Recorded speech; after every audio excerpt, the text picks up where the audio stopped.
भैया का फोन आया। दीपाली, पापा की तबीयत बहुत खराब है, डॉक्टर ने जवाब दे दिया है, तू जल्दी से आ जा। आनन फानन में तत्काल में रिजर्वेशन करवाकर मायके पहुंची।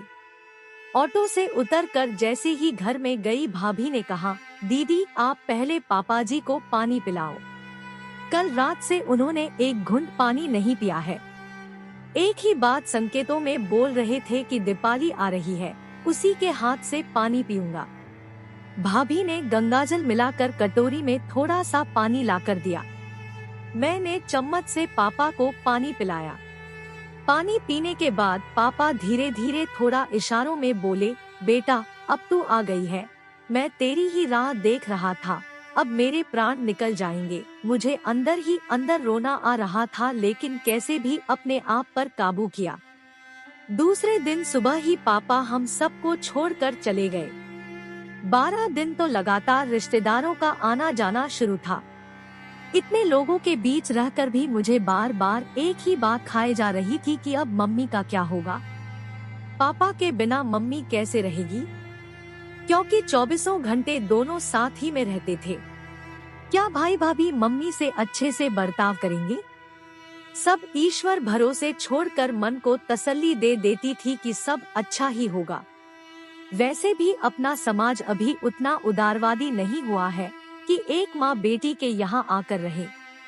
मम्मी खुद भी इस बात के लिए राजी नहीं होती। बेटा भू चाहे जैसे भी रखे, रहेगी तो अपने खुद के ही घर में। वापसी के पहले दिन मम्मी ने भैया से कहा, पापा की संपत्ति में से उनकी निशानी के तौर पर दीपाली को कुछ दे दे। वैसे भी आजकल दीपाली की स्थिति कुछ अच्छी नहीं चल रही है।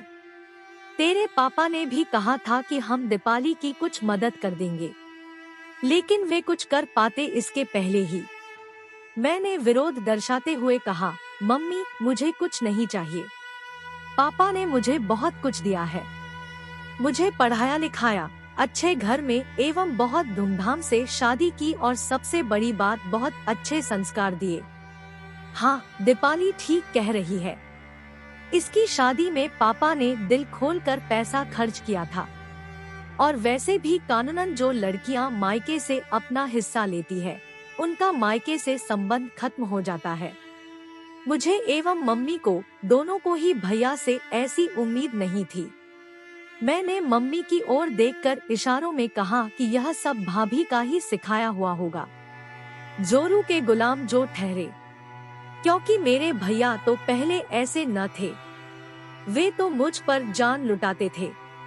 इतने में ही भाभी जो इतनी देर से चुपचाप सब सुन रही थी, अचानक बोल उठी, आपकी बात 16 आने सही है जी।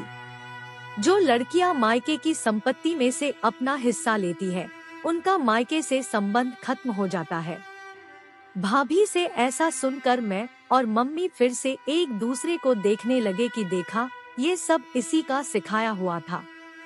लेकिन इसके बाद भाभी ने जो कुछ बोला वो हमने सपने में भी नहीं सोचा था। भाभी बोली, आपने कहा कि दीदी की शादी में पापा ने बहुत पैसा लगाया था, तो क्या हमारी शादी में पैसा नहीं लगा? क्या हमारी शादी में पापा ने किसी तरह की कोई कंजूसी की थी? नहीं ना। मम्मी जी ने एक बार मुझे बताया था कि जितना सोना उन्होंने दीदी को दिया था, उतना ही सोना उन्होंने मुझे भी दिया था। रही बात अन्य सामानों की, तो अपनी गृहस्थी बसाने के लिए उन्होंने हमारे ऊपर दीदी से कुछ ज्यादा ही खर्चा किया है। मतलब यह कि पापाजी ने बेटा और बेटी दोनों पर बराबर खर्चा किया। तो फिर आप ऐसे कैसे कह सकते हैं कि अब दीदी का संपत्ति पर कोई अधिकार नहीं है? आज पापाजी इतनी जायदाद छोड़ कर गए हैं और दीदी के हालात फिलहाल कमजोर है, तो ऐसे में हमें उन्हें कुछ देना ही चाहिए।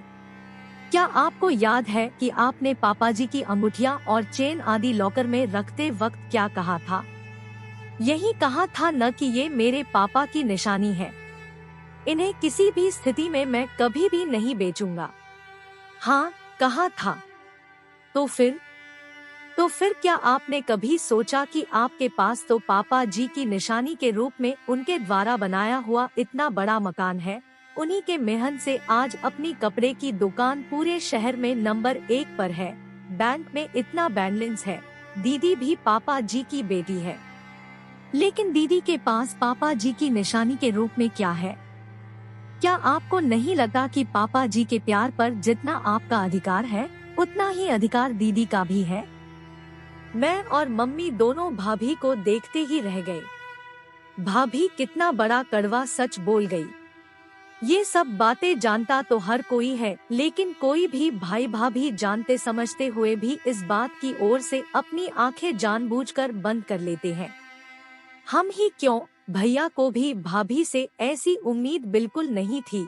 ये उनके चेहरे से साफ साफ दिखाई दे रहा था। भैया ने भाभी से कहा, शिल्पा, आज तुमने मेरी आंखें खोल दी।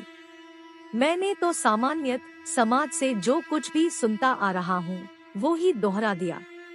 मैंने इस बारे में इस दृष्टिकोण से कभी सोचा ही नहीं। सच में मेरे पास तो पापा की निशानी के रूप में मकान और दुकान सब कुछ है, लेकिन दीपाली के पास तो कुछ भी नहीं है। इसलिए मैं उसको पापा की अंगूठियां और चेन दे देता हूँ। मैं सोचने लगी कि क्यों हम सब लोग भाई के किसी भी गलत बयान के लिए या गलत निर्णय के लिए भाभी को ही दोषी मानते हैं।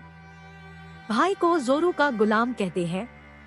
हर वक्त भाभी ही कसूरवार नहीं होती, भाई भी कसूरवार हो सकता है। हेलो दोस्तों, आपका हमारे चैनल स्टोरी प्लीज पर बहुत बहुत स्वागत है। इसी तरह की और इंटरेस्टिंग वीडियोस देखने के लिए हमारे चैनल को सब्सक्राइब करके बेल आइकन जरूर दबाएं। Thank you.